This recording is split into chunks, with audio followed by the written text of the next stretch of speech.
Bonjour à tous, et nous sommes en direct de ce Cupra Paddle Point Tour, et nous sommes aujourd'hui avec Simon Boissé, le seul et l'unique, actuel 18e français. Simon. Oui, le seul et l'unique, oui, il n'y en a qu'un. Bonjour à tous.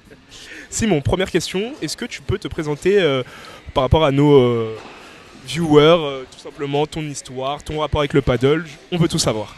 Écoute, rapidement Nasser, moi j'ai démarré le paddle en 2013, donc je suis lavallois, donc dans les Pays de la Loire, dans le département de la Mayenne, et en fait il y a eu la première structure indoor de France, les premiers terrains, donc c'est un peu par hasard, voilà, j'avais un copain qui avait pratiqué un petit peu en Espagne, et c'est par là qu'on a décommencé, donc on connaît l'histoire du paddle, 2013, voilà, moins de 30 terrains en France, voilà, donc comme tout le monde, on s'est pris au jeu, et puis dès qu'il y a eu l'apparition de la compétition en 2015 avec le premier championnat de France, bon voilà, ça a été un petit peu le déclic, je venais du monde du tennis, j'avais été ainsi, ça faisait 15 ans que j'enseignais le tennis, et puis voilà, le petit coup de foudre naturel de ne pas repartir de zéro, d'être dans un sport voilà, en pleine évolution, et voilà, avec ce qu'on connaît maintenant du développement du paddle et de ce qui nous arrive.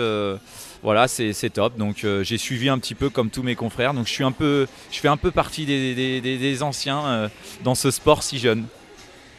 Maintenant, par rapport à ta carrière uniquement sportive, on a pu voir que tu as pu, entre guillemets, avoir des hauts et des bas comme tout le monde. Mais néanmoins, avec toi, c'était assez prononcé. Est-ce qu'on peut dire que, quand même, à l'heure actuelle, tu es potentiellement en phase de reconquête ou non? Écoute, j'ai 38 ans.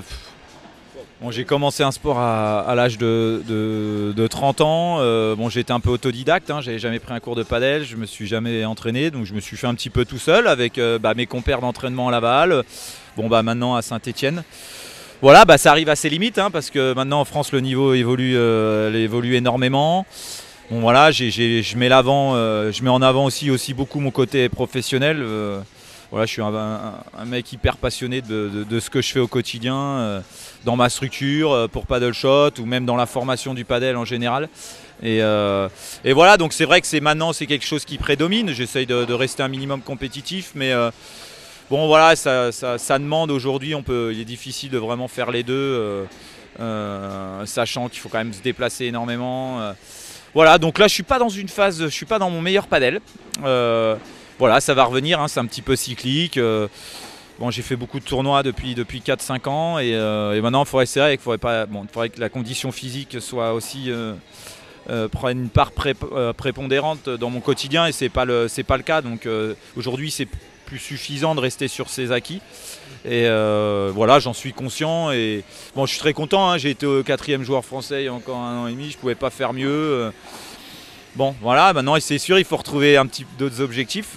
Voilà, l'équipe de France senior plus, c'était excitant avec les copains à Las Vegas. Bon, j'ai plus coaché que joué, mais voilà. Mais écoute, non, en termes de, je suis pas en reconquête. On va clairement dire ça. Voilà, on reviendra avec des objectifs adaptés prochainement. Ouais. Ça marche. Maintenant, je vais te poser une question par rapport au lieu où nous sommes aujourd'hui, donc Paddle Shot Saint-Étienne. Ouais. Toi, quand tu as eu vent du Cupra Paddle Point Tour, en sachant que ça allait, entre guillemets, poser ses valises ici à Saint-Étienne, qu'est-ce que tu en as pensé? Qu'est-ce que tu penses de ce tour, vu qu'on y est là maintenant tout de suite? Quelle vision tu vois de ce circuit? Est-ce que tu penses que ça peut être, pourquoi pas, un levier ou un vecteur de nouvelles vocations par rapport à, potentiellement aux enfants qui viennent, qui se disent « Ah, mais le paddle, c'est vraiment pas mal ». Est-ce que tu penses que ça peut aller dans ce sens-là grâce à ce tournoi, justement? Après, c'est un ensemble de tout. Mélissa m'avait contacté pour me parler de ce projet-là. Bon, en plus, ça tombait très bien puisque nos partenaires qui sont Wilson sont partenaires de Paddle Shot, de Cupra également. Bon, voilà, pour l'instant, j'avais pas associé Paddle Shot à un circuit. Voilà, c'était le premier, donc on a fait aussi une première étape dans notre centre à Caen. Voilà, donc là c'est notre tour à Saint-Étienne. Voilà, bon après on révolutionne pas, c'est des compétitions, des P500, des P100, avec de magnifiques dotations quand même, les tombolas. Voilà, on essaie d'y ajouter un peu de convivialité un petit peu différente avec le tournoi 1 point qui a bien marché. Ça super sympa, et puis bon, bah, voilà, des petites animations pour les enfants. Alors bah, des vocations on aimerait toujours, hein. Le développement il va partir des jeunes, donc bah, de toute façon tout événement qui va permettre à des jeunes de venir découvrir, c'est toujours bon pour nous, hein, en tant que structure, et pour le développement en général. Okay. Dernière question sur Simon. Ouais.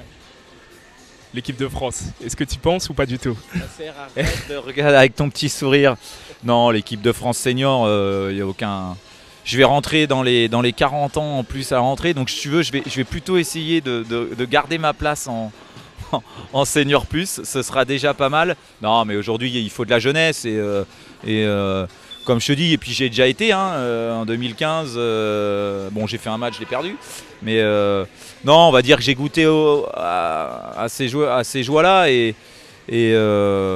bon, j'ai jamais pris vraiment le temps non plus de me fixer ce genre d'objectif. J'ai toujours beaucoup travaillé en parallèle et tout ça. Donc non, on va dire qu'aujourd'hui, il y a bien d'autres joueurs qui méritent bien plus leur place que moi. Merci Simon. Je t'en prie, Nasser. Ciao.